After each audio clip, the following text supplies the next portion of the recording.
सोचने वाली बात है। हम बड़े हो गए हैं या हमने खुद को बड़ा बना लिया है। बड़े हो जाने का मतलब ये तो नहीं हम बचपन भूल जाएं, बचपन के खेल छोड़ दें। सोचने वाली बात है। हम व्यस्त हो गए हैं या हमने खुद को व्यस्त कर लिया है।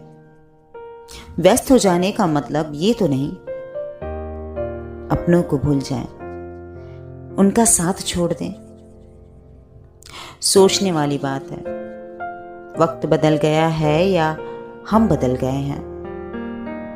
बदल जाने का मतलब ये तो नहीं हम अपने सपने भूल जाएं, अपने शौक छोड़ दें। सोचने वाली बात है। सोचने वाली बात है।